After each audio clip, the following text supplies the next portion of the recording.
E mexendo aqui para ver se estava bom. Hum. Atenção, pessoal, a gente já vai começar.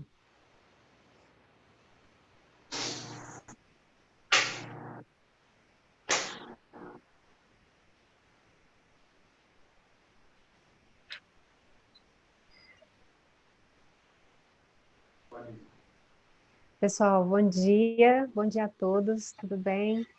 Espero que tenha passado uma semana boa, cheia das bênçãos do nosso Deus.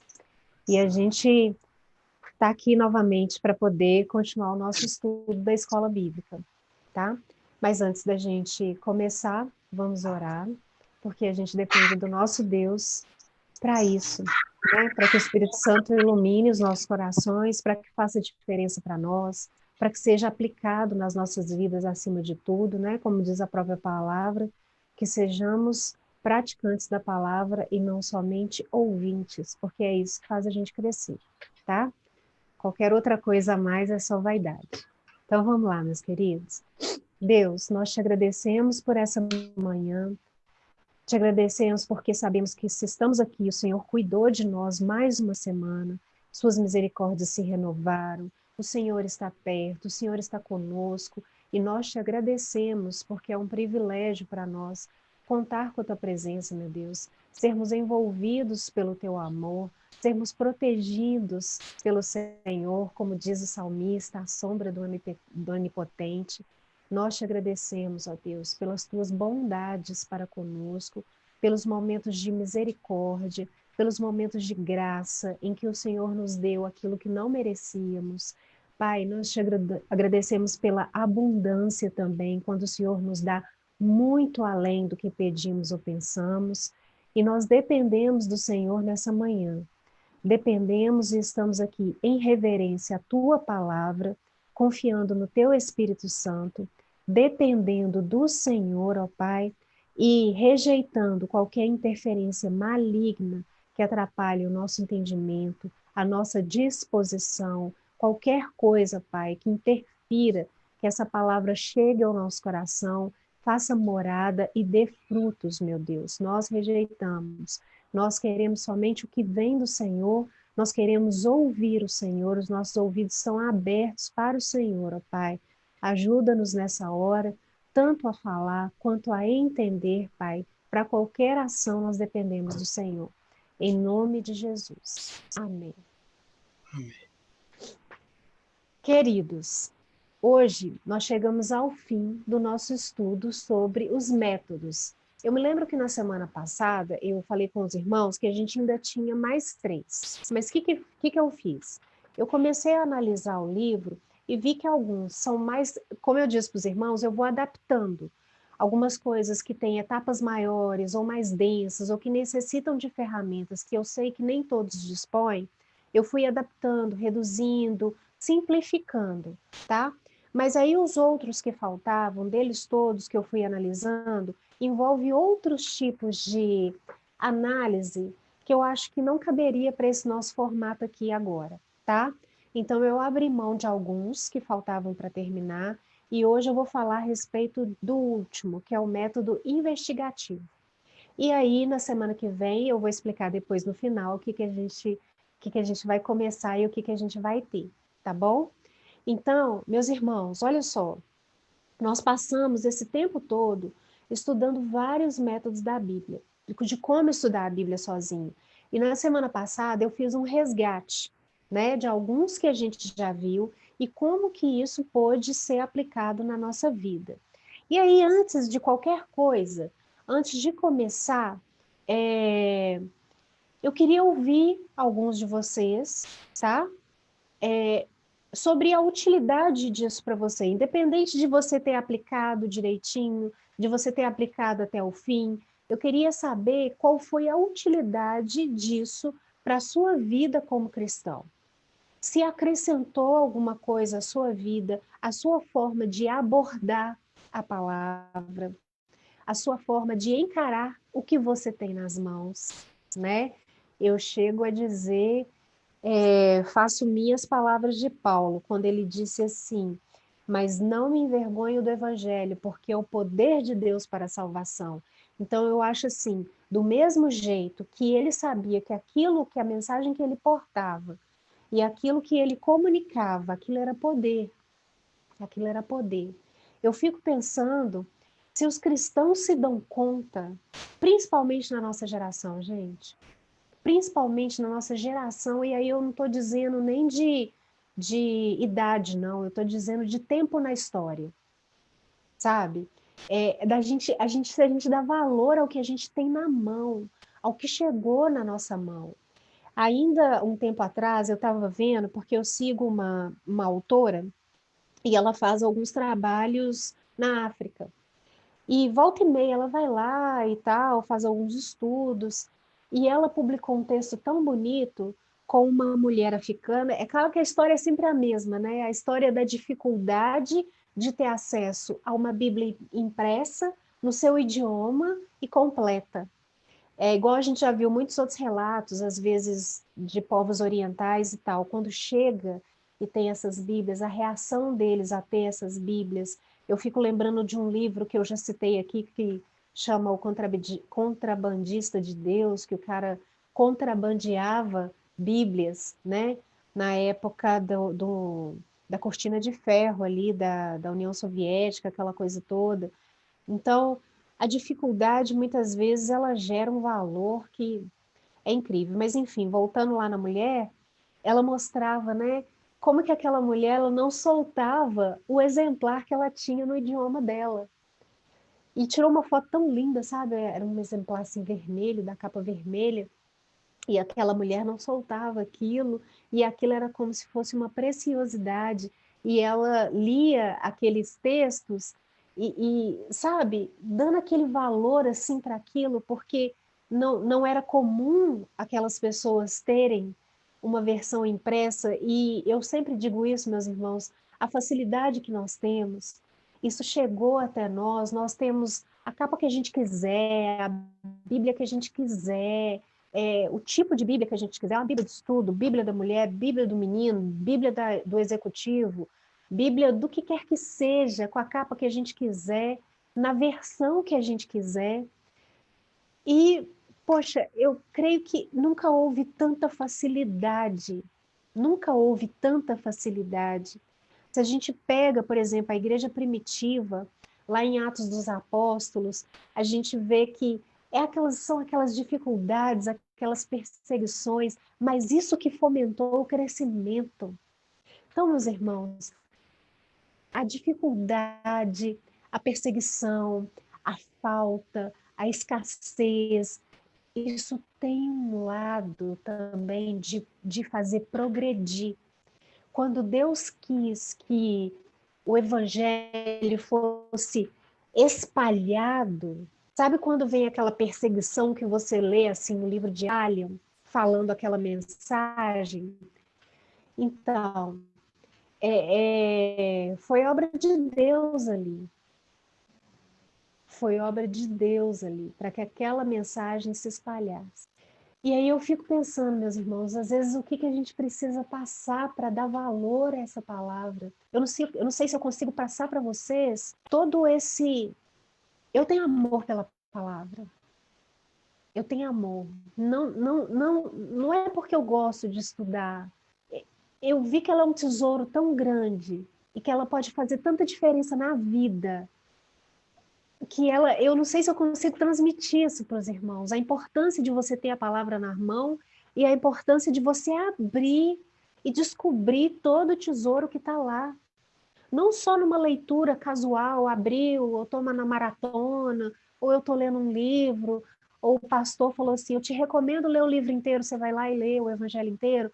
Não, é um olhar muito atento para aquela palavra, sabe?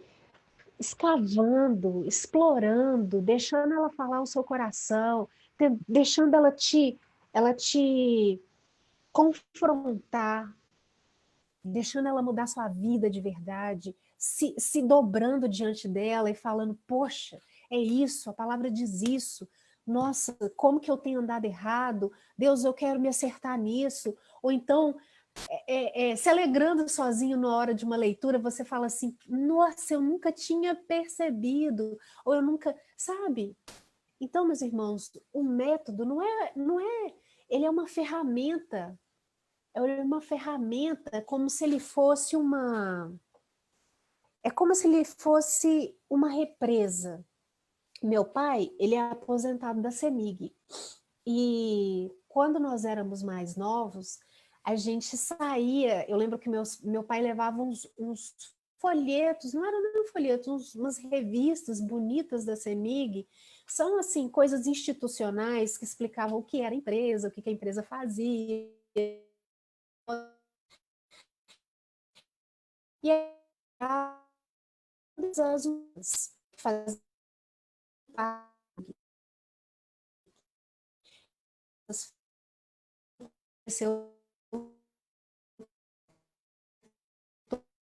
todas, mas a gente visitava.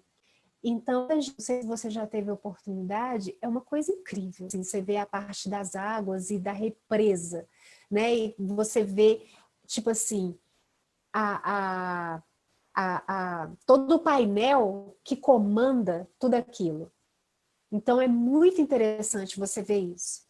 E aí você vê que naquele painel, eles podem controlar o volume das águas, né? Então é como se a técnica, como se o instrumento, ele fosse esse painel que vai dosar, quer dizer, o que vem de Deus é aquela fonte, é aquela jorrando água. E como se a técnica ela fosse controlar como que você recebe controlar entre aspas, né? Que a gente não coloca Deus numa caixinha e vai controlar. Mas é como se a técnica, o método, ele fosse esse meio que vai te mostrar o caminho desse volume de água e como esse volume de água vai chegar até você e trazer energia, né? Porque no fim das contas o papel da usina é esse. Tá bom? Então eu queria ouvir vocês, tá? Mesmo que você não tenha aplicado, isso foi útil, isso foi importante, você descobriu coisas novas, você se atentou para alguma coisa, tipo, Karina, eu ainda não apliquei, mas eu confesso que quando a gente aprendeu tal método, quando eu fui vendo esses métodos, eu fui vendo o quanto que a palavra pode oferecer, eu não sei, né? Não quero colocar a palavra na boca de ninguém. Vamos lá, gente, rapidamente. Quem começa, Mariana? Bom, bom dia. Eu apliquei, né? Consegui fazer a aplicação de todos ao longo da semana, de todos que a gente aprendeu, e assim, fez muita diferença na minha vida, porque eu estava sentindo muita falta de ter uma bagagem sobre a palavra de Deus para poder aplicar. Esse era o grande desafio. E a aplicação do método ao longo das semanas, os métodos, foi me ajudando a conhecer mais a palavra de Deus, porque não tem como você obedecer aquilo que você não conhece. E eu sentia essa falta dessa bagagem. E o método me proporcionou isso, e eu consegui refletir, não foi só como eu vou dizer, completar um formulário. Tanto é que eu demorei dias para fazer o resumo, para aplicar o método. Eu não fiz em um dia, porque eu queria fazer devagar e queria fazer com reflexão, o que eu poderia melhorar na minha vida, me remoer por dentro mesmo. Muitas vezes aconteceu isso, Ótimo. de ter que olhar para mim e falar, poxa vida, tem muita coisa para melhorar ainda, tem muito para caminhar, mas o conhecimento para aplicar, ter essa bagagem. E o Espírito Santo o tempo todo falando também, né? Então eu senti isso na leitura, eu quis dedicar um momento que ninguém me atrapalhasse, que eu ficasse tranquila para fazer isso, para realmente embarcar na leitura que eu estivesse fazendo. Às vezes eu lia 4, 5 vezes o mesmo trecho, ficava pensando, e quando eu vi olhar já tinha passado meia hora, 40 minutos, mas o bom é isso, né? Você embarcar ali na leitura. Ótimo, Mari. E é isso que é bacana, porque por mais que o método não deixa de ser uma forma de controle sobre aquilo que você está estudando, né? Você falou a coisa essencial, o Espírito Santo. Por isso que se todos, vamos supor que todo mundo tivesse aplicado, e a gente compartilhasse aqui pelo menos uma aplicação da semana, por mais que vocês tivessem visto o mesmo texto, eu duvido muito que vocês teriam encontrado a mesma coisa, no mesmo texto. Algumas coisas iam bater, com certeza, principalmente aquelas que já saltam aos olhos de todos, então, ok. Mas aplicação, conclusão, às vezes detalhes, são coisas que o Espírito Santo se move de tal forma, porque só ele sabe como te acessar, só ele sabe o que você precisa daquele texto, só ele pode juntar o texto com o seu contexto, que de cada um é único, né, intransferível, e essa junção, essa combinação, ela é única. Então, cada um teria uma coisa diferente, e olha a riqueza disso tudo, e olha a riqueza de, ao longo dos séculos, milhares e milhares de pessoas fazendo e vivendo disso. Milhares e milhares de cristãos, tirando tanta riqueza da palavra, meus irmãos. Isso é muito maravilhoso. Mais alguém?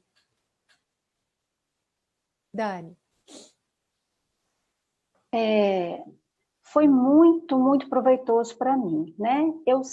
O costume de ler a Bíblia, de algumas vezes estudar, não é novo para mim, mas eu fiquei com um olhar mais atento ao texto bíblico, eu fiquei com mais sensibilidade, digamos assim, e eu tive muitas oportunidades, mesmo quando eu não estava aplicando nenhum método, eu tive a oportunidade de ler e rapidamente perceber uma aplicação que eu pudesse fazer na minha vida, até em simples leituras, sem aplicar método, e tive a oportunidade de compartilhar com pessoas, de ler e perceber, assim, alguém está passando por isso, né?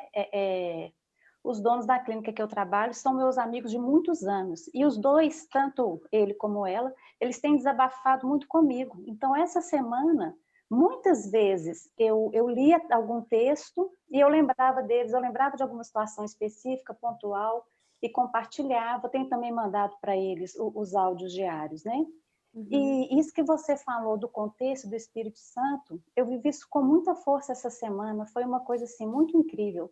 Eu acordei na segunda-feira com uma série de lembranças, de passagens bíblicas, de princípios que eu aprendi aí na Igreja do Coração, que eu aprendi na escola dominical, e que fizeram toda a diferença, que mudaram completamente a minha visão da minha circunstância de vida, que trouxeram, assim, um novo ânimo, uma nova esperança. Eu vivi um milagre essa semana, assim, dentro de mim.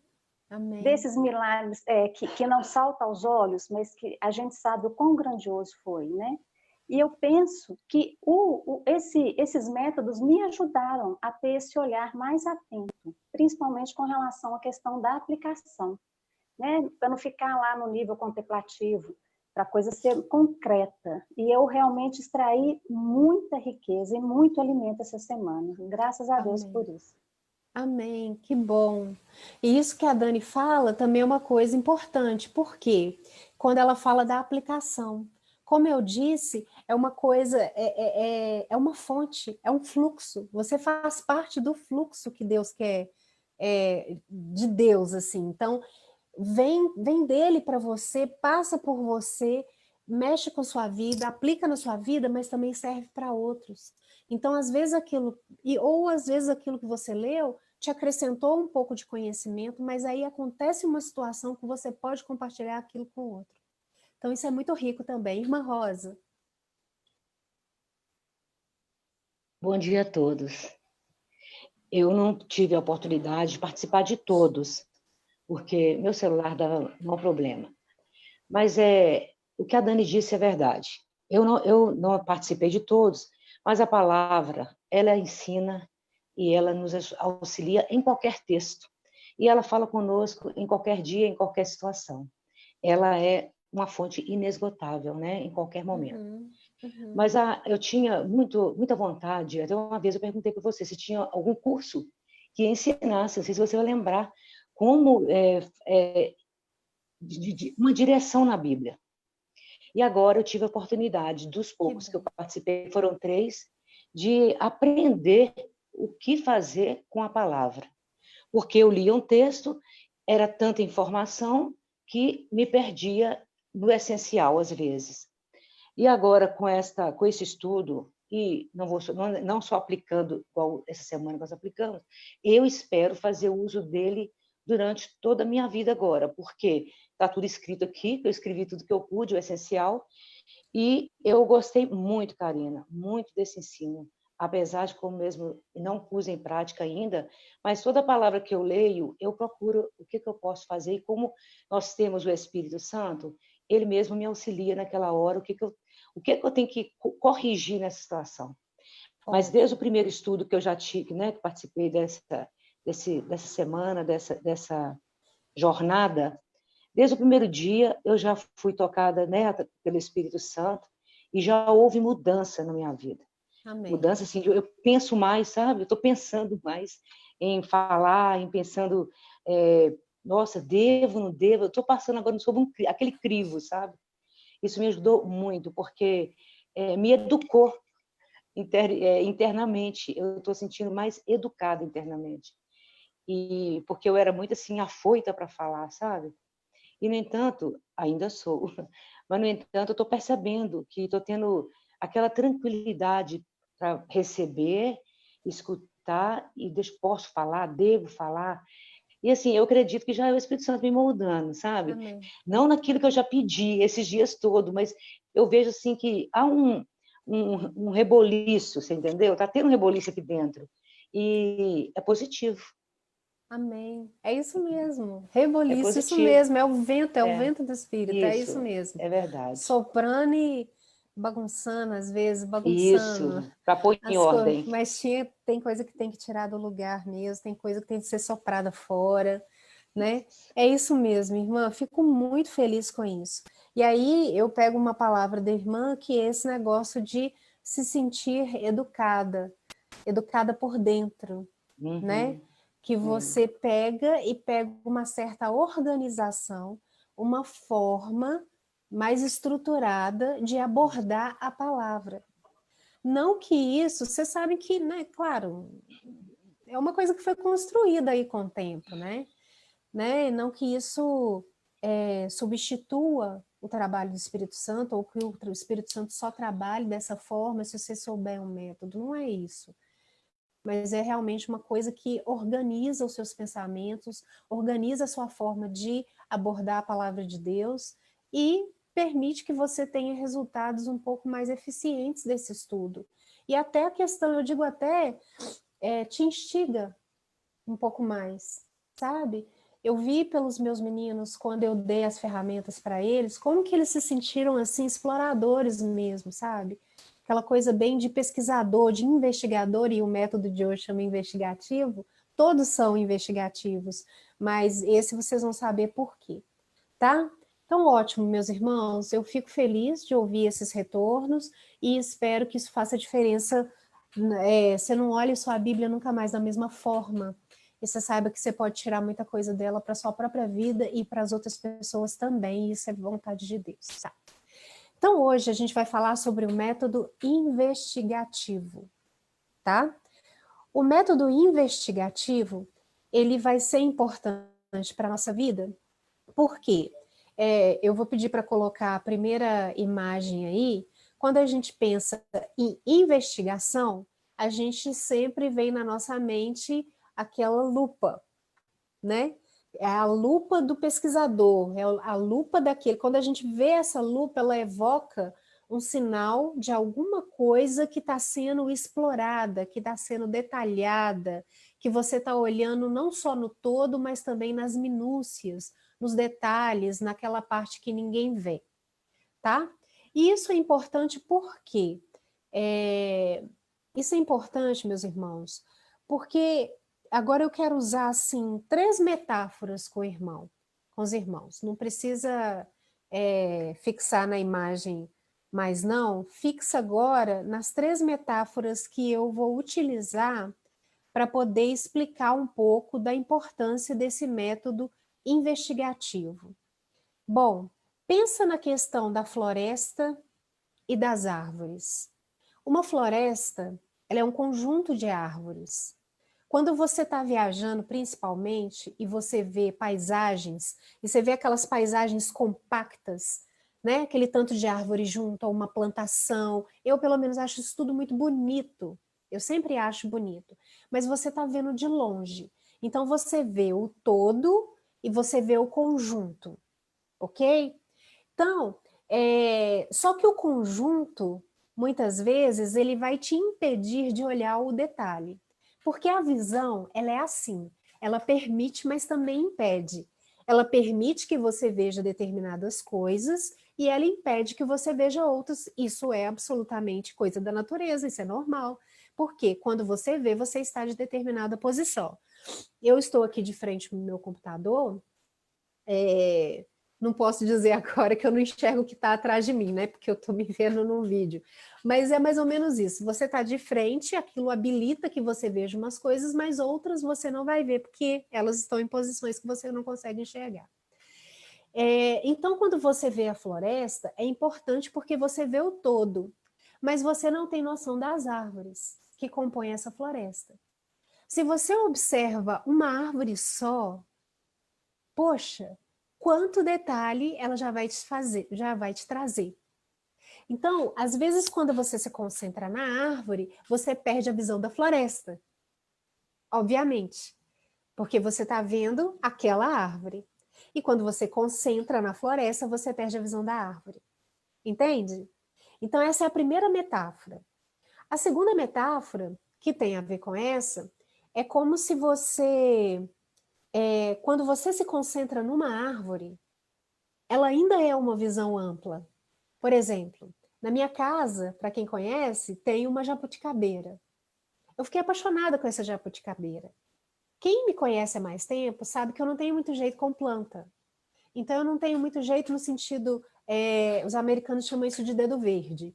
Eu não tenho dedo verde. Aquela pessoa que sabe podar, sabe cuidar, e a coisa vai para frente, floresce, fica viçoso e fica bonito. Então, eu não tenho esse dedo verde, eu não tenho nem esse estímulo assim para fazer isso. Tem gente que gosta da jardinagem, igual a minha mãe, ela cultiva as coisinhas dela lá e ela cuida e ela olha e ela vê os avanços e tal. Eu já não consigo ter essa disciplina e esse interesse, né?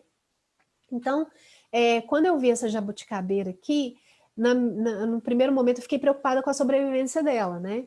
Mas ela já está aí há muitos anos, já tem uma certa robustez, solidez, então ela está de boa aí, bonitinha e tal, dando os frutos dela na época certa e tal.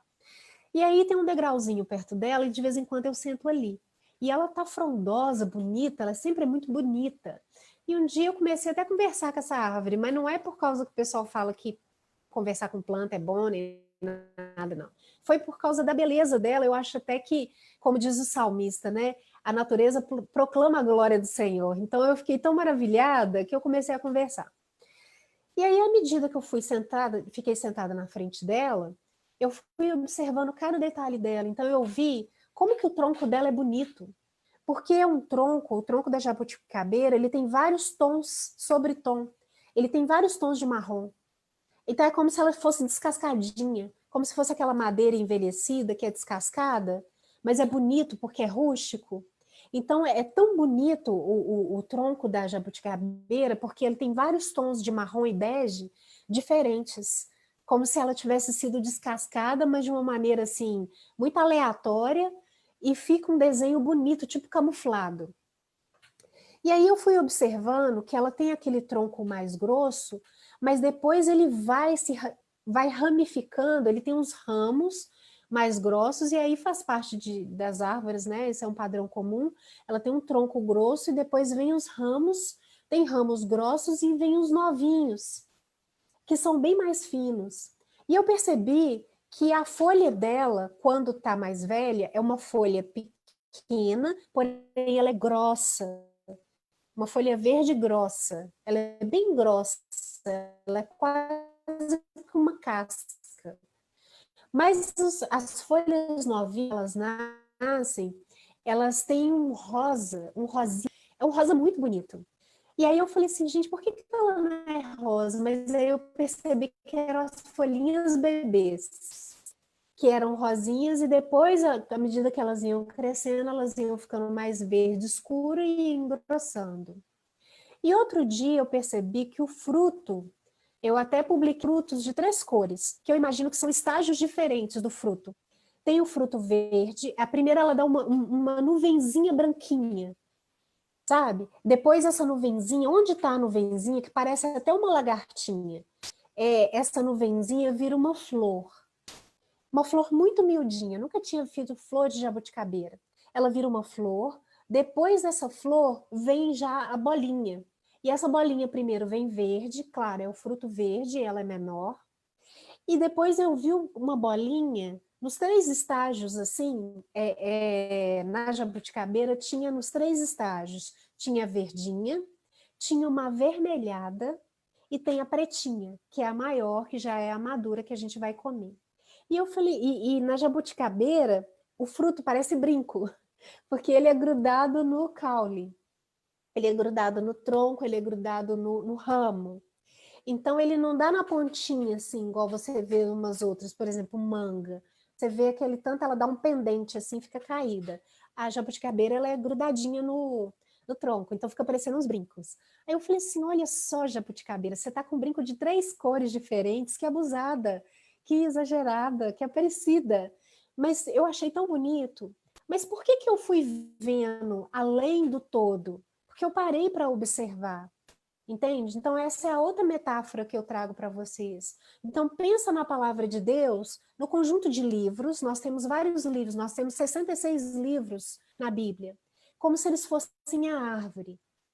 A árvore não, a floresta. Quando você para observar cada um é uma árvore. Só que se você mergulhar um pouco mais, você vai perceber os detalhes dessa árvore, são versículos. São temas, são capítulos, né? Capítulos antes de versículos.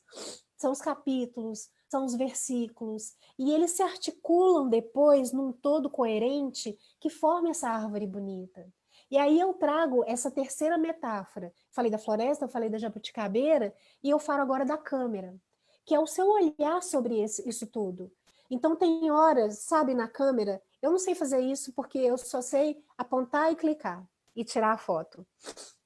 Mas o pessoal que é mais habilidoso, né? Por exemplo, a Érica tira umas fotos muito bacanas. Então ela sabe enquadrar com o foco que ela quer, com o zoom que ela quer. Então, às vezes, ela quer pegar o todo e às vezes ela quer pegar o detalhe. Então, ela vai ajustando o foco da câmera. Ela quer ter uma visão panorâmica, que é olhar o todo. E tem hora que ela quer olhar o detalhe. Então, ela vai ajustando cada vez mais o foco para aquele detalhe sobressair. Sabe que eu adoro as fotos que ela tem, quando ela pega o detalhe, quando ela te comunica aquilo que ela quer te mostrar? É claro que, sem entrar no mérito, né, que é fotografia, quem mexe mesmo é um negócio muito bonito. Eu gosto daquelas que tem o fundo fica desfocado, sabe? Como se ele tivesse embaçado o fundo. Mas a pessoa ou o detalhe que ele quis mostrar, ele fica bem evidente. Então, quando você estuda a Bíblia, é mais ou menos isso. São essas 3 metáforas. Às vezes te interessa a floresta, às vezes te interessa uma árvore. Quando você coloca o foco na árvore, é claro que você perde a visão da floresta. Mas à medida que você conhece melhor essa floresta, você localiza aquela árvore. Quando você dá o foco, ainda vem na sua mente, né? A gente tem a memória fotográfica, que mostra para nós assim, poxa, mas esse detalhe aqui é esse detalhe que faz, quando eu olho todo, por exemplo, quando eu estou indo para a Bahia, existem muitos, como é que chama aquele pinheiro cheiroso? Eucalipto. Então, o eucalipto, ele é muito bonito, né? Porque ele é uma árvore esguia, comprida, e ela não é assim frondosa no sentido de ficar redonda, né?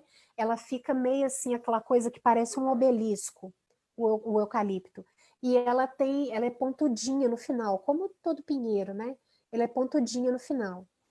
Então, se eu analiso a árvore tem esse design, essa característica. Quando eu olho a floresta de eucalipto, ela é assim, ó.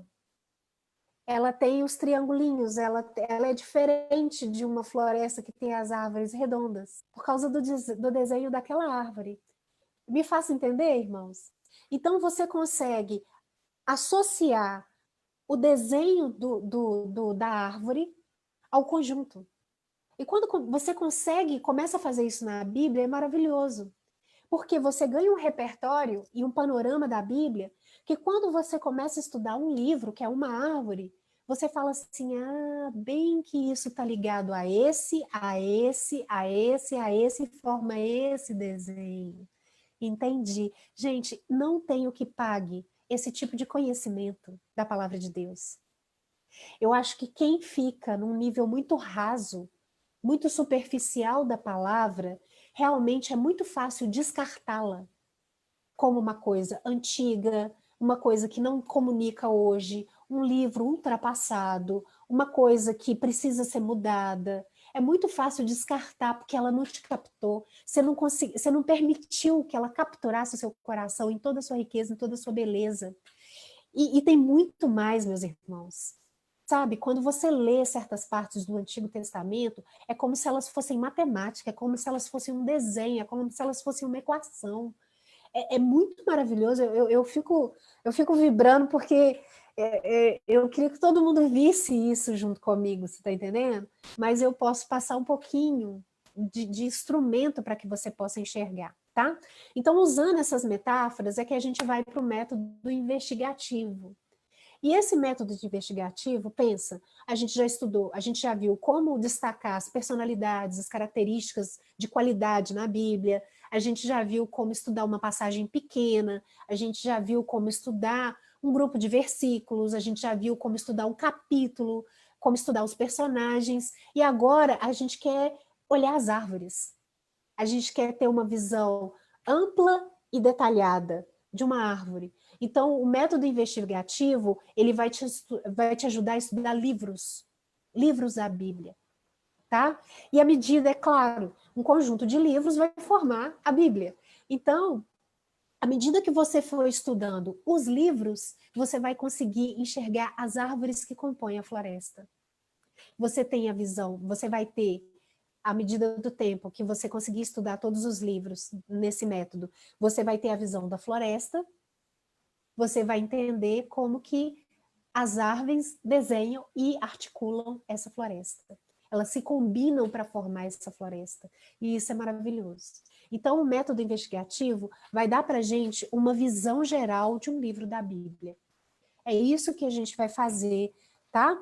Só que, quando você estuda os livros da Bíblia, uma coisa que você tem que ter em mente é o seguinte: lembra de um método que a gente tinha que estudar 5 vezes? A gente tinha que ler 5 vezes aquele capítulo antes da gente fazer o resumo?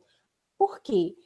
Porque cada vez que você lia, uma característica ou uma categoria diferente dentro do resumo guiado, ela ia ficar mais evidente. Coisas que você deixou passar na primeira leitura, é como se você lesse com várias lentes. Agora, nessa primeira leitura, eu vou colocar a lente da emoção. Eu quero sentir o tom desse capítulo, eu quero sentir que tipo de emoção ele evoca. Se ele é escrito de uma maneira dura, se ele é escrito de uma maneira alegre, leve, como que ele é. Tirei a lente da emoção, coloco a lente dos personagens. Agora eu vou ler procurando todos os personagens, lembra disso? Quando a gente fez isso? Agora eu vou procurar quais são as palavras que mais se repetem. Então, por isso que exige várias leituras, porque você não vai aprender tudo que precisa numa leitura só e numa leitura rápida, tá? Então, como a Mariana falou, você precisa gastar tempo. E quando você começa e mergulha, aí o tempo passa mesmo. Quando você assusta, é como se você tivesse ido para outra dimensão, universo paralelo. Você tem que respirar, ver onde você está, se você mergulhar de verdade. Tá? Então, para a gente fazer o estudo dos livros, a gente precisa dar esse mergulho, tá? Mas a primeira coisa que eu vou te pedir, pegue a sua Bíblia agora. Cada um pega a sua Bíblia. E eu quero que você abra no índice, onde tem lá mostrando todos os livros que existem na Bíblia. Cada um pega a sua Bíblia e abre no índice, tá? Eu sei que para alguns que já estão, né, já devem ter me visto ensinar isso, mas vale a pena relembrar, porque isso faz toda a diferença quando você vai estudar um livro. O que você está vendo no seu índice? Você vê as duas primeiras divisões que existem na Bíblia, que são as grandes, as categorias mais amplas, que é a divisão em testamento.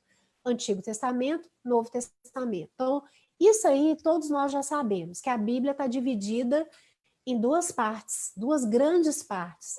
E são partes que a gente pode pensar que estão desconectadas, mas quem já se preocupou em ter um pouco mais de leitura bíblica já viu que não. Né? Eu tinha um professor que dizia que o Antigo Testamento é o ovo e o Novo Testamento é o pintinho. Então, é como se um se relacionasse com o outro dessa forma. Então, de cara, você já vê essas duas grandes divisões. Mas existem outras divisões que é preciso a gente saber. Então, eu queria que, se possível, se você tivesse aí uma caneta, um lápis perto de você, se você já não fez isso, eu acho que vale a pena você fazer comigo agora. Vamos dividir a Bíblia em categorias menores, tá? Por quê? Porque essas categorias vão influenciar na forma como o livro foi escrito.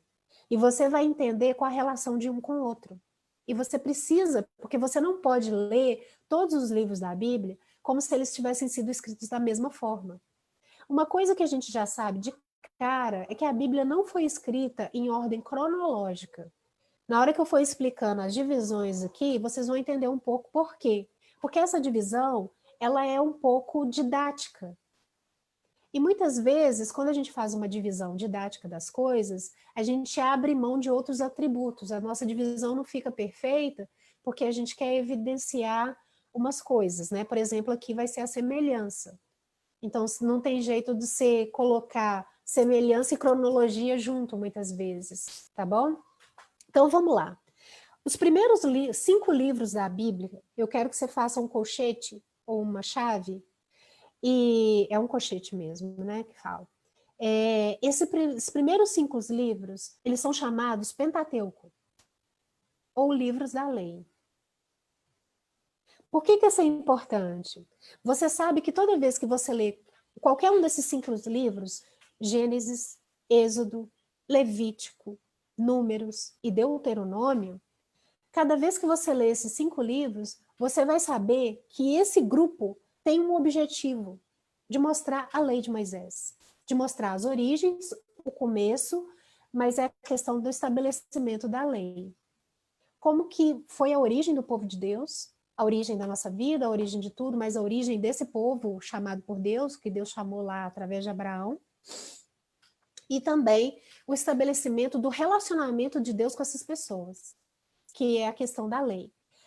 É chamado de Pentateuco, Penta vem de 5, né? E esses livros, eles são atribuídos a Moisés. A escrita dele, a autoria é atribuída a Moisés. Então, você já sabe que esse conjunto, ele tem que ser lido nessa ótica, tá?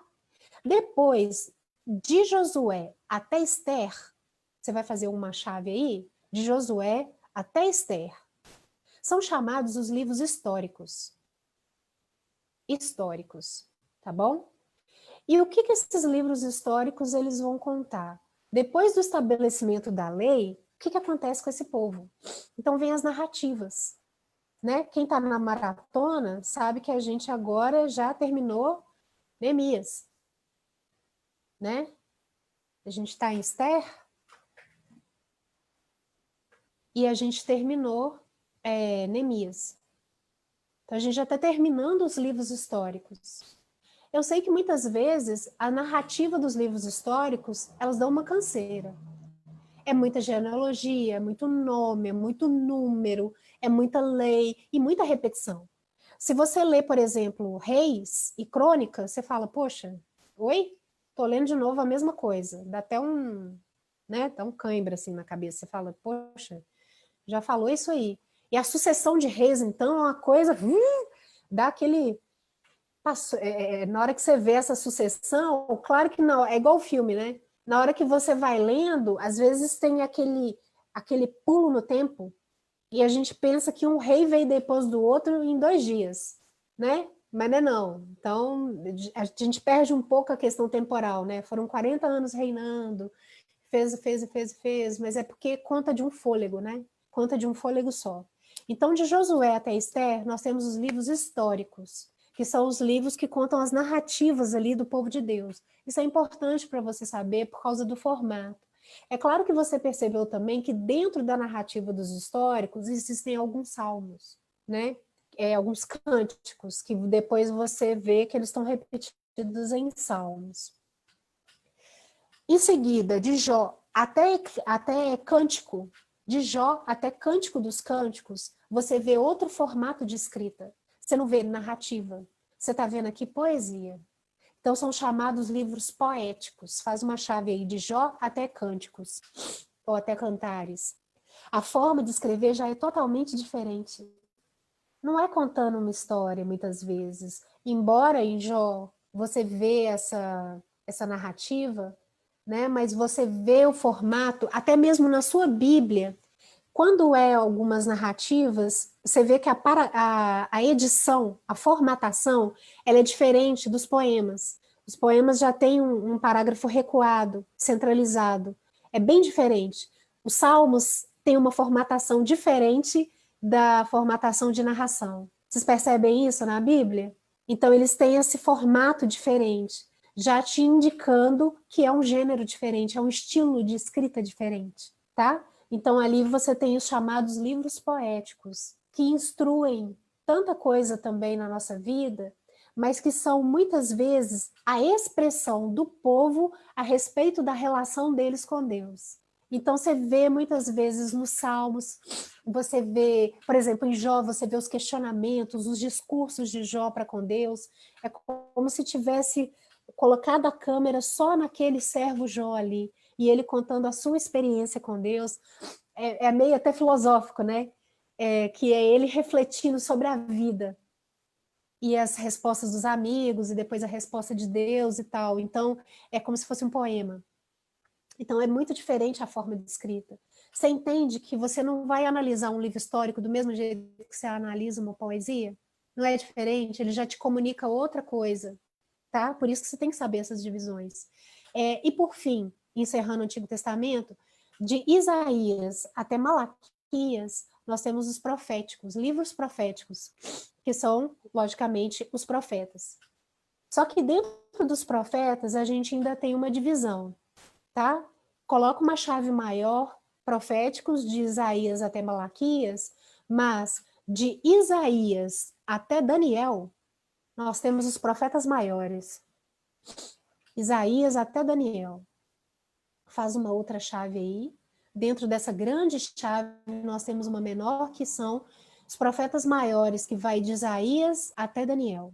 De Oséias até Malaquias, nós temos os profetas menores. Agora, essa divisão de profetas maiores e profetas menores, ela é exatamente pela quantidade de escrita. Você vê que os livros de Isaías, Daniel, Jeremias, eles são muito maiores que você pegar um livro de Joel, Amós, Obadias, tá? Esses profetas menores são aqueles tipos de livro que a gente, quando o pastor fala assim, vamos abrir nossa Bíblia em Abacuque. Aí fica todo mundo, vai para lá, vem para cá e não consegue achar, porque se você passar 2 páginas, você passa o livro. E como a gente, às vezes, não tem muita familiaridade com esses menores, né? Às vezes a gente tem menos pregações, menos leituras, menos estudos sobre os profetas menores, a gente não tem essa como é que eu vou, essa destreza de encontrar e de saber quem vem depois do outro, a gente se confunde. Então, sempre quando fala, abre sua Bíblia lá em Naum, aí você fica, entre o quê e o quê? Ah, Naum é entre Miqueias e Abacuque, tanto faz. Eu não sei também onde é que está esses, né? Quando a gente fica assim também. Mas vale a pena vocês aprenderem a musiquinha. Tem uma musiquinha muito bacana, tá? Que fala, eu não vou cantar ela agora não, mas procurem. É uma musiquinha do Diante do Trono, para criança, que canta todos os livros da Bíblia, você acaba memorizando. Tem hora que eu e os meninos, quando a gente quer um livro que a gente não tem familiaridade, a gente canta mentalmente, né? Assim, é igual quando a gente procura no dicionário e você fica assim, peraí, A, B, C, né? Algumas vezes, pelo menos eu dou essa coisa. Tá. Ô, Passando para o Novo Karina, Testamento. Ah, os profetas menores são as arvorezinhas, né? são as arvorezinhas, são os arbustos. As arbustinhas que a gente não presta atenção. É verdade. Boa, boa. E agora vamos para o Novo Testamento. Chegando no Novo Testamento, nós temos uma configuração diferente, tá? Então, nós temos os nossos 4 primeiros livros aí, que são os evangelhos, de Mateus até João. Mateus, Marcos, Lucas, João. São os evangelhos. Nós sabemos que os evangelhos vão contar a história de Jesus e que nós vamos ter nos evangelhos, com mais frequência, palavras ditas por Jesus, né? Que algumas Bíblias, isso começou nas edições americanas, mas algumas Bíblias brasileiras já fazem isso, e eu gosto, que é chamado as letras vermelhas. Eu não sei se alguém aí tem a Bíblia nessa edição. As letras vermelhas, a Bíblia que é confeccionada dessa forma, nos evangelhos, toda fala que é fala de Jesus está escrita em vermelho. Eu gosto disso. Sabe? Não sei se sua Bíblia é assim, mas eu gosto disso. Tanto que isso começou nos Estados Unidos, né? Red Letters. E existe até uma música americana que chama As Letras Vermelhas. Eu me guio pelas letras vermelhas. Então é muito interessante. Então a Bíblia está toda escrita de preto, mas quando é fala direta de Jesus, está escrito de vermelho. Eu gosto muito disso. Tá? Então isso está nos evangelhos, basicamente. Depois nós temos Atos. Atos é uma categoria isolada no Novo Testamento. Atos é o nosso livro histórico do Novo Testamento. A narrativa mesmo que nós temos do que o pessoal fez depois que Jesus foi para o céu, a gente vê em Atos, que é a história da igreja primitiva, o que os primeiros discípulos fizeram, né, a perseguição e como que se espalhou. É ali que você tem a história de Estevão, que é incrível, né, que ele aparece ali, me parece que só nesse livro, de maneira mais atuante, e é incrível a história de Estevão. Então, Atos é o nosso livro histórico do Novo Testamento, tá? Em seguida, nós temos as cartas, que vai aqui de Romanos, cartas paulinas, tá? Cartas paulinas, que vai de Romanos. Eu vou dividir as cartas paulinas em 2 categorias, tá? Igual aquela dos profetas. Então, prepare-se para fazer 2 chaves. Faz uma chave grande de Romanos até Filemon. Romanos até Filemon. Nós temos as cartas de Paulo, as cartas escritas por Paulo. Isso aí já te indica que a maior parte das cartas do Novo Testamento e dos escritos do Novo Testamento foram escritos por Paulo. Então, você tem de Romanos até Filemon.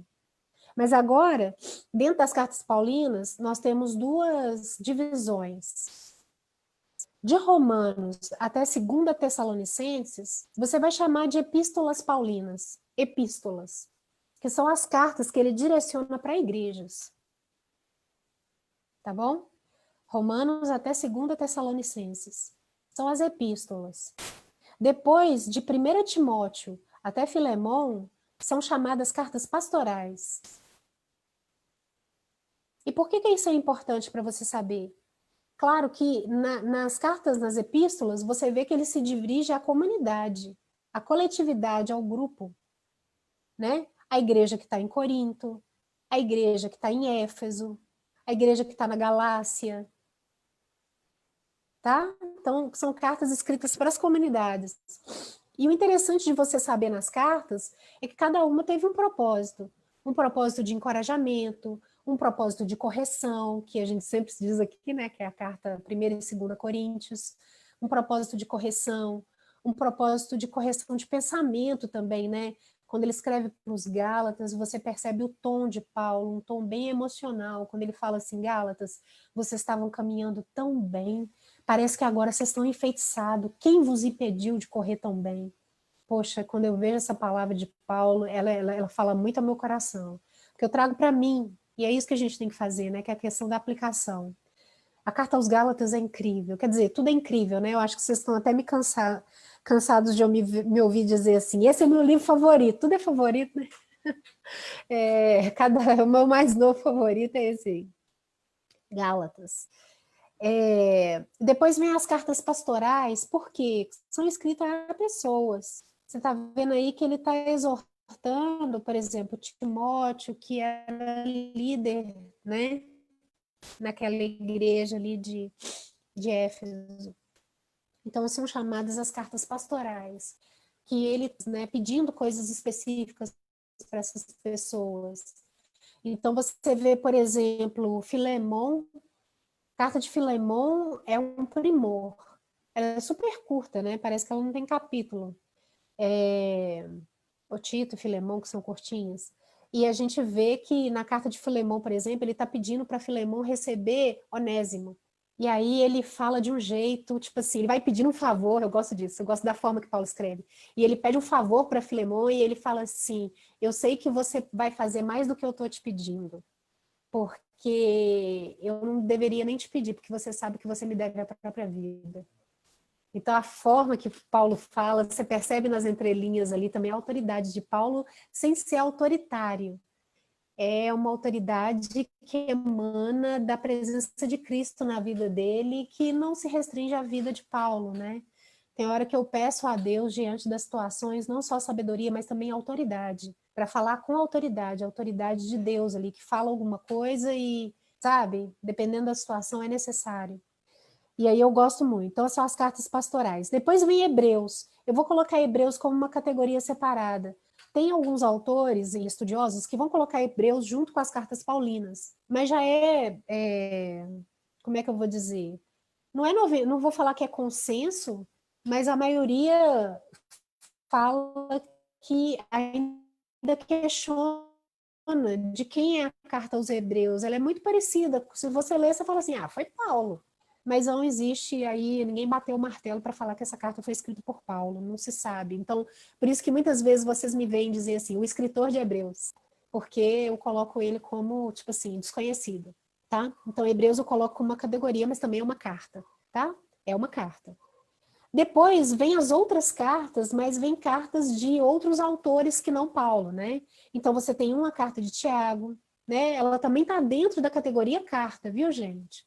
Está dentro da categoria carta, né? De Tiago até Judas. Ainda está dentro da categoria carta. Então, são cartas que, como toda carta, ela tem o remetente, ela tem o destinatário, ela tem um objetivo, tá?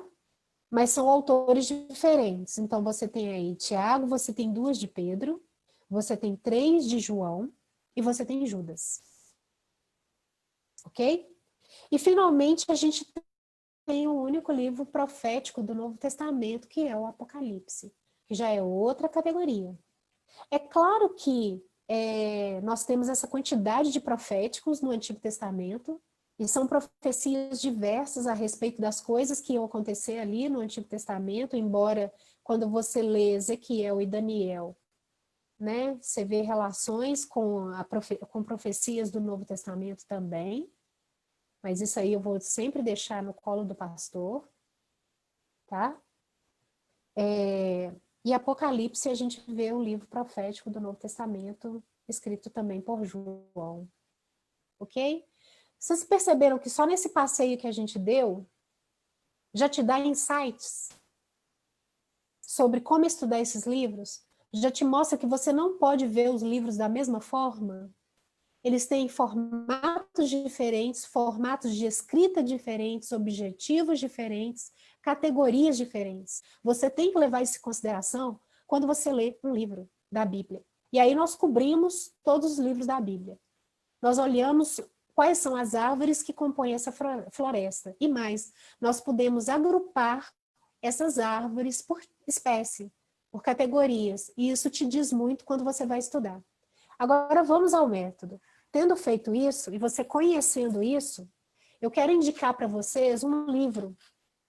É um livro mais antigo, talvez mas ainda você vai encontrar, que é da Vida Nova, da Editora Vida, não sei, mas eu vou colocar para vocês aí a capa dele. É um livro que eu gosto demais, é um livro muito bem escrito, é um livro assim instigante, que te dá um estudo muito sério de pessoas que eu valorizo muito, que estudam a palavra de Deus. E ele é um livro básico. Não fica pensando que ele é um livro assim, acadêmico, que não é de leitura fácil, que nem todo mundo vai entender. É um livro que dá para entender. E ele tem esse título, Entendes o que lês? Entendes o que lês? Aí é da editora Vida Nova, do Gordon Fee e do Douglas Stuart. Tá? Por que esse livro é importante? Porque ele vai te guiar. Ele vai te ensinar o que as diferentes categorias de livros elas mostram, em que elas diferem. E como que você não deve ler como se fosse tudo a mesma coisa. Porque o fato de um livro ser poético e ser histórico, isso faz diferença na forma como você vai interpretar. E são autores que eu gosto porque eles são muito confiáveis, biblicamente falando. Alguém aí sabe me dizer de quem disse essa frase que está na capa desse livro? Entendes o que lês? Alguém pode me dizer em que episódio bíblico, ou até em que livro da Bíblia essa frase está escrita? Entendes o que lês? Diga, Dani. Vale dizer para quem foi dito ou não? Não, pode dizer a história toda. Não, eu só lembro para quem foi dito. Então, deixa eu desligar meu microfone e passo a Não, oportunidade. desliga não.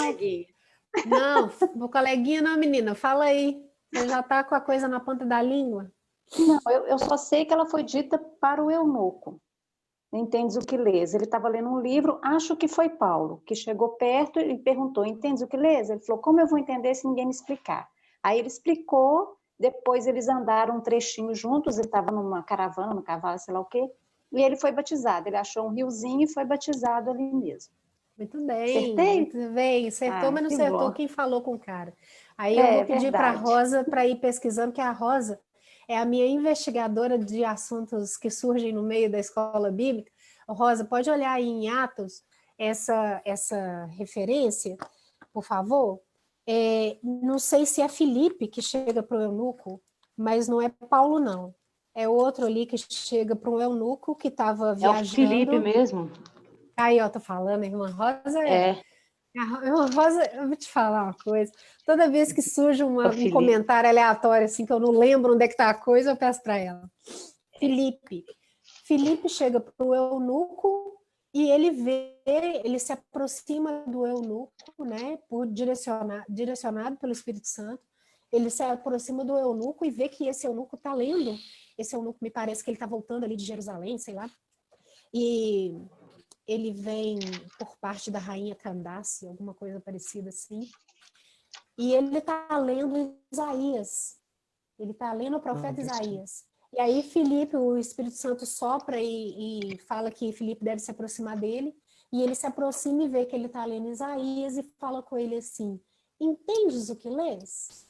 Aí o eunuco fala com ele, como que eu vou entender se ninguém me explicar? E aí Filipe, que não é bobo nem nada, aproveita essa deixa para poder comunicar o evangelho. E aquele eunuco se converte e fala com ele assim, o que impede que eu seja batizado? Aí ele falou assim, nada, se você crer de todo o coração. Ele falou, se eu creio. E aí ele falou, e aí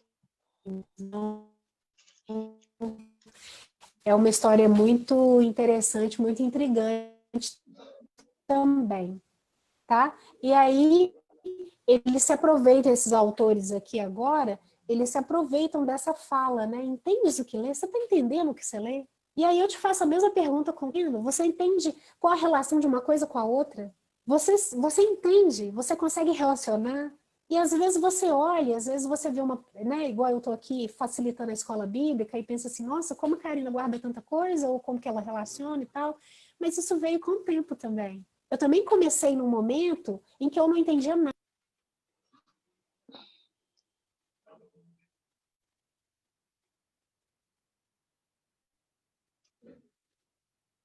Voltou tudo aí? Certinho? Eu também comecei. Tá todo mundo me ouvindo? Eu também comecei numa época que eu não entendia. Eu me lembro uma vez que eu me converti numa igreja pequena e todo mundo era necessário. Todo mundo que entrava e se engajava era necessário no serviço. E eu lembro que eu tinha pouco tempo de convertida e eles pediram para eu dar uma mensagem assim curtinha no evento, tipo um devocional. E eu pensei comigo, que é isso, gente? Tô chegando agora, eu não sei nada. E eu me lembro que eu achei eu achei na igreja aqueles livrinhos que tem uma mensagem para cada dia do ano. E eu nem sabia que aquilo chamava devocional, e eu achei aquilo incrível, porque tem um versículo bíblico e tinha uma explicaçãozinha. Aquele foi meu primeiro comentário da Bíblia. Era ver o que outras pessoas estavam comentando. Era um livrinho que ia ser jogado fora, porque geralmente tem gente que joga fora mesmo, sabe? Porque tinha assim, ele era separado por ano. Então tinha o de 1900 quando eu me converti, então ia seguindo. E a igreja ficava com aquela quantidade, então ela jogava fora. E aí eu catei um para mim. Aquele foi a única referência de comentário bíblico que eu tinha na vida. E aí eu me lembro que eu peguei todos os que falavam sobre amor, eu queria falar sobre amor, né? Mas eu peguei só os versículos. Aí eu cheguei lá na frente da igreja e citei os versículos, como se ninguém mais conhecesse os versículos, sabe como? Abre suas Bíblias em 1 Coríntios 13. Agora abre nas cartas de João, né, na primeira carta de João, que João é considerado o apóstolo do amor, né? Porque ele fala muito sobre o amor. Então, li lá vários versículos sobre a primeira carta. Aí eu li assim uns 7 versículos, para mim a mensagem estava dada, 9 para mim era novidade. Então eu achava que só falar os versículos já estava suficiente, os versículos se explicavam. Então eu simplesmente li e depois falei, está dito. É isso aí, queria que eu falasse alguma coisa, está dito. Vamos ler esses 7 versículos, li em voz alta. Para mim, a mensagem estava dada. Porque na minha cabeça, não precisava nem explicar, porque era tão autoexplicativo e tão maravilhoso. E aí o pastor teve que dar uma palavrinha, né? Forcei o pastor a dar uma palavrinha, porque ninguém podia ficar só com aquilo, né? Mas para mim aquilo já era alimento. Até que eu descobri que tinha mais. Então, meus irmãos, você precisa saber isso, assim, sabe? As categorias. Eu estava falando, indicando o livro, por causa disso. Ele vai te fazer dar um passo a mais, um passo além. Eu recomendo você comprar. Ele é um livro tão antigo que você vai encontrar ele baratinho, com certeza. Tá? Nos negócios virtual aí. Aí agora vamos para o formulário. Como o formulário é bem simples, por isso que eu dei essa palavra mais robusta, que o formulário é bem simples. Vocês vão ver aí, eu vou pedir para colocar a figura, ele tem 5 fases só, tá? Ele é um formulário bem tranquilo para vocês preencherem. Então, nós temos aí 5 etapas. Livro, vocês estão vendo aí? Livro, anotações, estudo panorâmico, conclusão e aplicação. Posso falar rapidamente aí com a imagem mesmo colocada. Primeira coisa, você vai escolher o livro, óbvio. Mas aí, no formulário, não é só você escrever o nome do livro, não. Você precisa ler este livro várias vezes.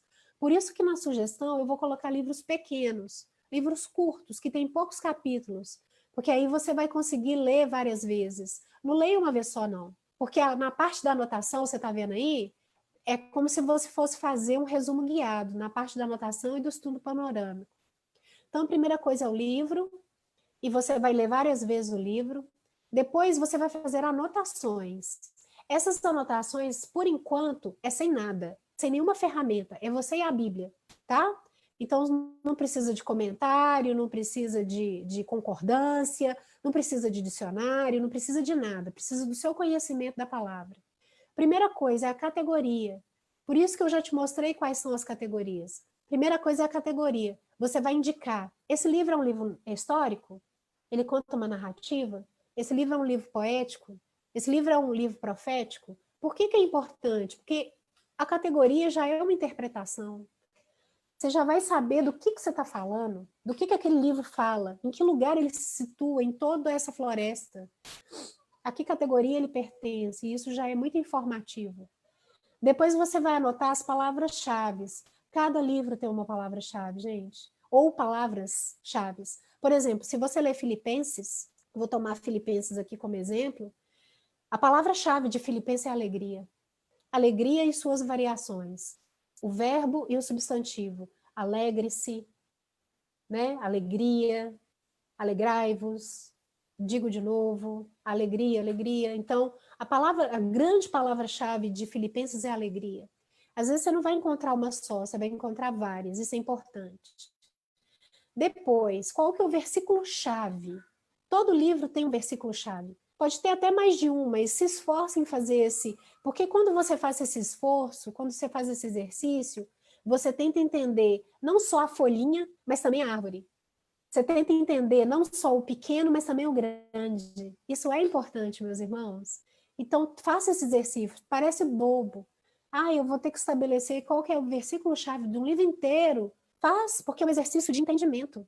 Quando você destaca o versículo, é porque você entendeu o tema. Você entendeu para que serve aquele livro. Entende? Então, faça esse exercício. E indique também os personagens. É claro que se você pega um livro do Antigo Testamento, se você pega, por exemplo, Reis, poxa vida, você vai listar 400, 300, 500 personagens. É claro que são os personagens principais, os mais atuantes, os que mais falam, os que mais aparecem. Tudo isso te dá pistas da interpretação daquele livro. Para que aquele livro serve? Para que ele foi escrito? Com que objetivo? Então, esse desdobramento das anotações, ele é importante, tá? Então, essas anotações, elas são as suas impressões, são aquilo que você percebeu nas suas leituras daquele livro, tá bom? Você vai perceber nas suas anotações o tom daquele livro. Não está escrito aí, mas é uma coisa que você vai perceber principalmente nas cartas. E principalmente nas cartas paulinas, que são as que tem mais quantidade, né? Você vai perceber um tom de generosidade, de amizade, né? Em Filipenses você vê a amizade de Paulo pelos filipenses, o quanto Paulo agradece. Mas se você lê, por exemplo, Gálatas, que é o que eu falei, você sente um pouquinho de decepção. Paulo fala assim, poxa vida, gente, vocês estavam indo tão bem, não é uma coisa de decepção? Quem que impediu vocês? E eu gosto de ler esse tom de Paulo, eu gosto de identificar o tom de Paulo, porque ele fala a diversos momentos da nossa vida também. Se você ler Coríntios, você vai perceber um tom muito duro e às vezes até irônico. Paulo é irônico, porque eles se achavam, Corinto era uma igreja que se achava, ela criava umas formas diferentes de pensar o evangelho, de pensar a palavra de Deus, e achava que ela estava assim, ela era a rainha da cocada preta. Então, muitas vezes, Paulo, ele chama atenção com dureza, mas ele chama também atenção com ironia. E é interessante você perceber isso, porque são várias formas de chamar atenção. Não é assim com a gente também? Tem hora que a dureza não faz a gente entender. Mas se você percebe a ironia, você fala assim, uai, por que está precisando dessa ironia? E você cai em si. Se você tiver um espírito aberto e dócil ao Espírito Santo, você percebe, você cai em si, com formas diferentes de chamar atenção. Do mesmo jeito que Jesus chamava atenção diferente, você vê, a forma como Jesus fala com Pedro é diferente da forma como Jesus trata João. Por quê? Pedro precisava, o temperamento de Pedro, ele só reconhecia aquilo que era incisivo, aquilo que era confrontador. Talvez se Jesus falasse com João da forma que ele falasse com Pedro, ele perdia João, entre aspas. Né? João já tem um espírito mais dócil, ele não precisa que fale mais duro. E aí eu vou falar uma coisa que os pais entendem, quem tem filho entende. Às vezes os filhos têm essa coisa assim, você gosta mais de fulano, você gosta mais de ciclano, né? Mas, às vezes, aquele filho que é percebido que é o preferido, ele tem um jeito diferente com o pai e com a mãe também. Em termos de... Ele é mais dócil a ser chamado a atenção. Então, ele não exige que o pai tenha uma postura mais dura. E, às vezes, que aquele filho que reclama, que é preterido, é o filho que confronta, é o filho que bate de frente. Então, o pai, às vezes, tem que ser mais duro com ele. Mas não ama menos. Mas é porque é diferente o jeito de tratar. Ok, fechei esse parênteses. Então, você vai perceber isso nos livros da Bíblia também, tá? Depois, você vai para o estudo panorâmico. Agora você precisa de ferramenta. Na ferramenta, é aquelas perguntas-chave, tá? E você vai precisar da sua Bíblia de estudo, você vai precisar de comentários, se você tiver. Aqui você vai ver quem escreveu o livro, quando escreveu, onde escreveu. Algumas vezes você vai ver isso. Por quê e para quem escreveu. E o que mais se sabe sobre esse livro? Aí você vai colocar curiosidades, tá bom? Então pensa, primeiro você vai fazer suas anotações, que é você mesmo, suas percepções e coisas que saltam aos olhos naquela leitura. Depois você vai fazer o estudo daquele livro, tá? E você vai ver o quando, quem, porquê, onde, aí você vai precisar de um comentário. Finalmente, você vai chegar na conclusão, você precisa pegar isso tudo que você estudou, que você aprendeu sobre o livro e ter um poder de síntese. O que eu diria sobre esse livro? Quais são as conclusões que você chega depois desse estudo? E aplicação, logicamente. O que esse livro me faz fazer? O que eu aprendi? Ficou claro, meus irmãos? Está vendo como é que é bem simples? Você tem esses 5 passos. É claro que em anotações, estudo panorâmico, você abre um pouco mais, né? Para poder fazer as suas leituras respondendo a essas perguntas. E eu já te dei aí na sua mão, mastigado, quais são as categorias, para você entender, e é até interessante que você leia livros de categorias diferentes, para você se familiarizar um pouco com a forma da escrita e ver, comparando como que eles são o método aí. Aí, dentro desse método, eu vou te dar algumas sugestões de leitura para aplicar.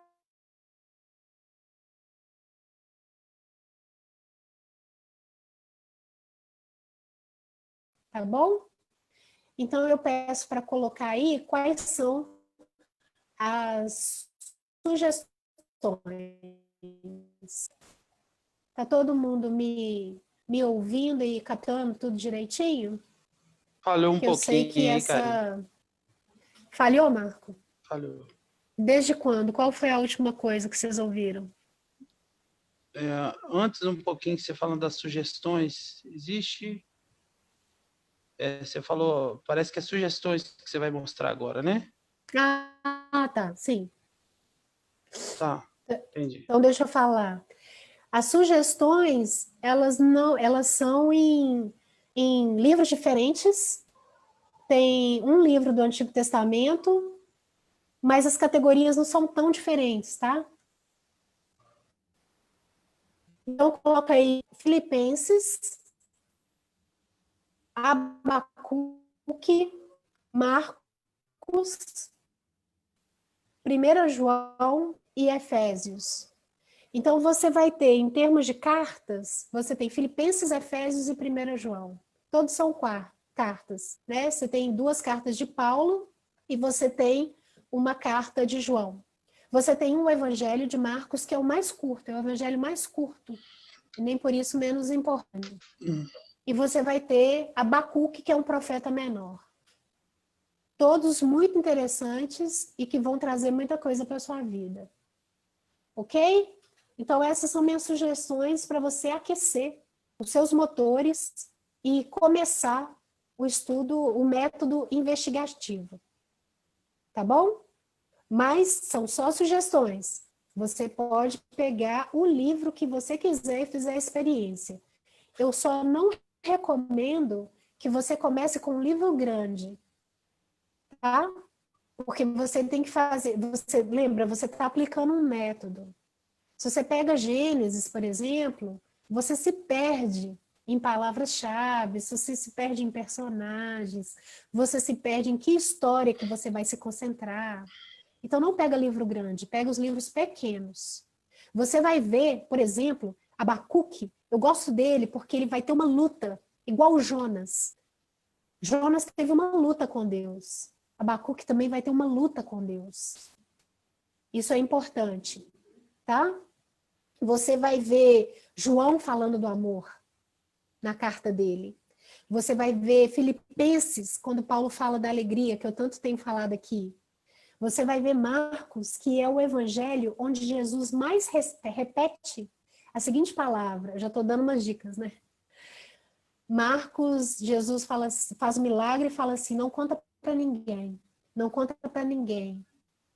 Marcos é chamado o evangelho que tem o segredo messiânico, porque Jesus sempre deixa em segredo. É engraçado, já vou dando a dica aqui, mas é porque eu não aguento. É porque Marcos é muito curioso, que você vê que Jesus, ele não permite que as pessoas saibam que ele é o Messias. Em Marcos, você vai perceber que as pessoas percebem que ele é o Messias pelo que ele fala, pelo que ele faz, ele não deixa contar, e o povo percebe primeiro, e os discípulos ficam nublados. Tanto que em Marcos é onde tem mais a pergunta, quem é esse? Quem é esse? Quem é esse que até faz isso? Quem é esse que faz aquilo? E é Marcos que evidencia a palavra do centurião no final. Verdadeiramente, esse era o Filho de Deus. É como se o centurião no final desse a resposta. Quem é esse? Quem é esse? Quem é esse? Aí o centurião fala, verdadeiramente, esse era o Filho de Deus. É muito bonito, gente, chega a arrepiar. E aí, você vai ver Efésios também. Em Efésios tem uma coisa muito bonita, uma característica muito bonita. Em Efésios que você vai perceber quem você é em Cristo. Que é em Efésios que Paulo vai falar. Vocês são filhos adotivos, vocês são abençoados, vocês são isso, vocês são aquilo. Então, você vai gravar em Efésios tudo aquilo que você é em Cristo Jesus, tudo aquilo que foi te dado. Então, eu já dei aí uma palhinha dos livros, mas é só para aguçar o apetite, tá bom? Para que vocês tenham apetite em fazer isso. Vai para a Bíblia, assim, com apetite. Apetite de aprender. Deixa Deus te falar. Deixa Deus te alimentar pela palavra. Ok, meus queridos? Então, a gente chega ao final dessa nossa EBD. Na semana que vem, a gente tem um assunto novo. E esse assunto novo, nós vamos fazer uma jornada pela parábola do filho pródigo. Nós vamos ver tudo que essa parábola tem para nos ensinar. E aí eu peguei um livro do Tim Keller, que é um autor, um pastor de Nova York, que escreveu sobre o Deus pródigo. Porque às vezes a gente tem essa palavra pródigo como se ela fosse até negativa, porque o filho pródigo ele tem uma atitude negativa inicial, né? Mas pródigo é aquele extravagante, é aquele que gasta. Então Deus gasta conosco, Deus gastou o amor dele conosco, assim, gastar não, porque o amor de Deus é infinito, né? Mas Deus é extravagante em dar esse amor para nós, né?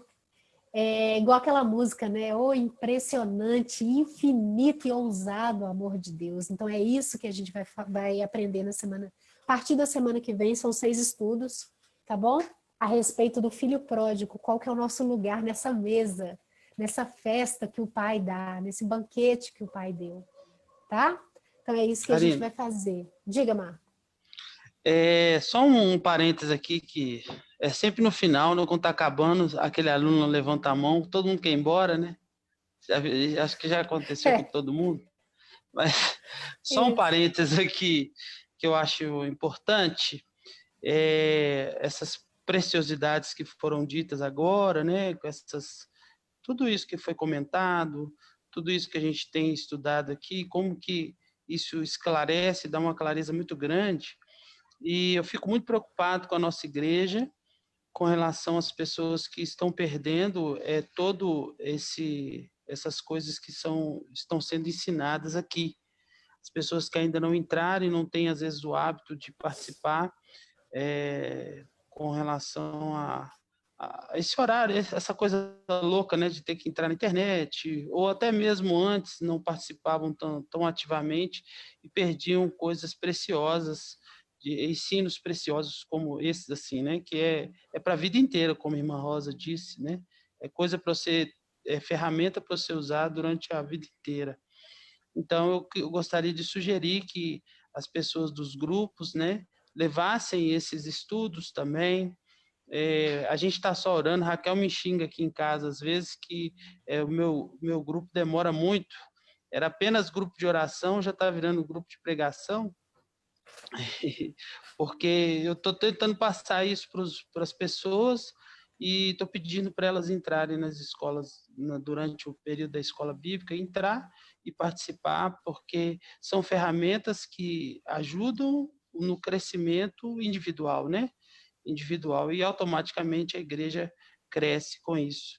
Então, eu peço a todos que estão presentes aqui que se envolvam de verdade, compartilhem com os seus, compartilhem nos grupos, compartilhem com as pessoas que ainda não têm o hábito de participar da escola bíblica, que todo mundo possa ter essa preciosidade que é a escola bíblica, o aprendizado.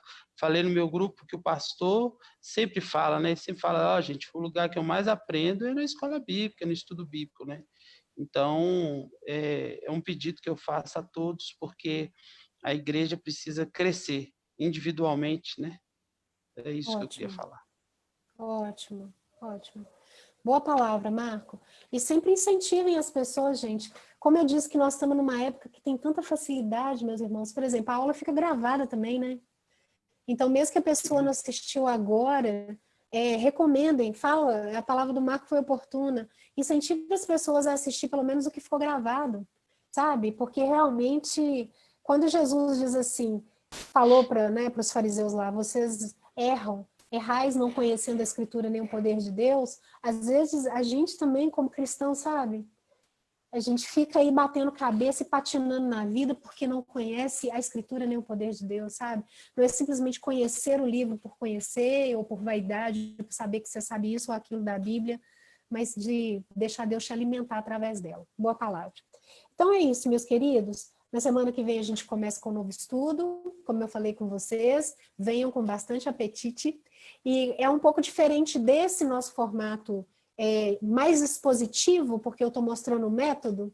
Eu quero muita participação de vocês, muito mesmo. Então, falem, comentem, participem. Vocês viram que é o formato ideal que nós temos aqui, né, para poder fazer isso, né?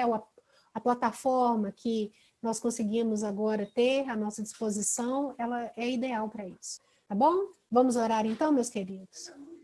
Núria, minha querida, Núria, minha amada, lindeza, aqui, ore por nós, por favor, para a gente encerrar. Orar aqui. Senhor, nosso Deus, muito obrigada, Pai, por mais esse dia. Muito obrigada, Deus, por essa oportunidade, Pai, de ouvir da Tua palavra, Deus. Ó Pai, queria te agradecer, ó Deus, por esse momento, te agradecer, ó Deus, por esse instrumento que você coloca nas nossas vidas, que é a vida da Karina, ó Deus.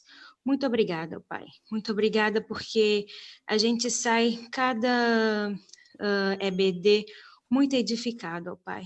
E com sede, com certeza, com apetite de conhecer mais e procurar mais da sua palavra, procurar mais estar mais perto de ti, ó Deus.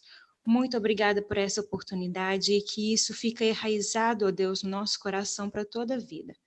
É isso que eu te peço, nos abençoe, ó Deus, e nos prepare, ó Pai, para poder experimentar mais de ti. Se assim a gente fizer, se a gente se dispor, porque você está sempre com os braços abertos, ó Deus, para nos receber. É isso que eu te peço, em nome de Jesus Cristo. Amém.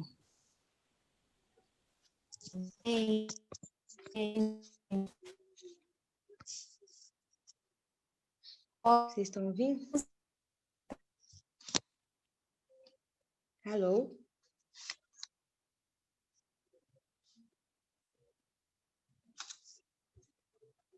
Cortou para mim agora? Cortou. Deu uma cortada. Mas a gente já encerrou. Deu certinho, Núria? Todo mundo te ouviu bem. Deus abençoe, gente. Fica deu para ouvir? Núria, Deu. Tchau, tchau. Saudade de você. Perfeito. Também, Tchau, saudade de gente. todos vocês. Tchau, beijo.